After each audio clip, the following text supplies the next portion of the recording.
So I took my Shahada, and I immediately, of course, had to start learning about the basic rituals that I needed to perform, the prayer and fasting and things like that.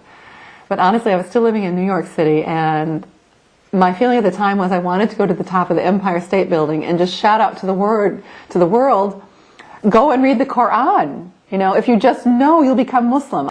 And honestly, when I lived in New York, I started to shut my door to people because I felt what I was doing was 100% completely right, that I had really stumbled on the truth, capital T, al-haq.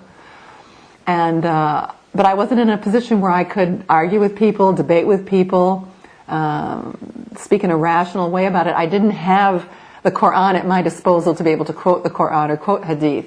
But I knew what I'd read was so right and made so much sense that it had to be the real truth of the world. Also, when I became a Muslim, suddenly that, for me, was the end of my career. I couldn't see how a Muslim woman could stand on a stage, dressed in beautiful garments and makeup, and singing in front of a mixed group of people.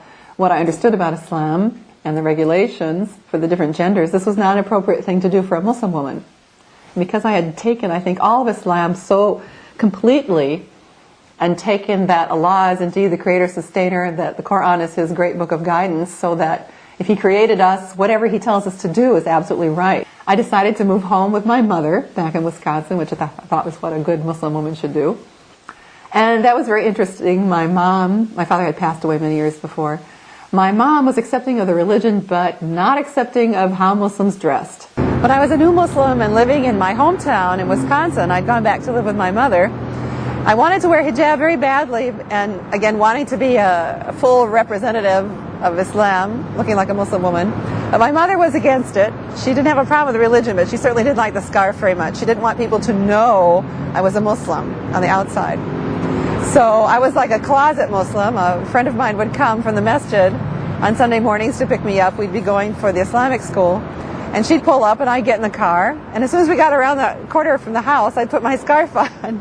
And I know this is just the opposite of what the young girls do nowadays. And when I speak to some of the teenagers, that's exactly what I hear from them, that they go to school with their hijab in place, and as soon as they get away from mom and dad and get in the car, the scarf comes off, the makeup comes on, and so forth. So the girls always laugh when I tell them that story. Like, oh, Sister Noor is so strange. She does the opposite of what we do. But they stop and think about it, too. Alhamdulillah. Eventually, I moved out of my mother's house because it became such an issue. I was struggling with, I really need to wear hijab. I believe Allah wants me to wear hijab, but my mother's really opposed to it. Allah is asking for something, but He's always also saying, be good to your mother and be kind to your mother and respectful of your mother. And I was sort of caught in that in-between of, is that respecting my mother's wishes not to put on the Quran, or not to put on the Quran, the hijab? Or is that such a strong edict from Allah that I should wear the hijab that stands higher than respecting my mother's wishes? After I had moved out of my mother's house, I eventually put the scarf on one day, and I'd had it on. I'm sitting with Sister Terry Aziz, who, interestingly enough, is from the same community. She was practicing as a Muslim in my hometown in Appleton, Wisconsin. And when I first became a Muslim, I met her there when I first entered the masjid. Wa alaikum assalam, yes. I remember we were being introduced by our friend Sister Nihal as a new Muslim just come from New York, and that we all needed to introduce you to everything. I remember sitting and talking with Terry at first Ramadan iftar and talking about the religion, and both of us are still learning and asking lots of questions of each other and defending things. What I remember though about Sister Noor here is that she got started right away in our Sunday school program with the children. I had small children, and I was substitute teaching every so often, and she jumped right in and started taking the preschool class and working with them. And she eventually started creating her music, her songs that she created.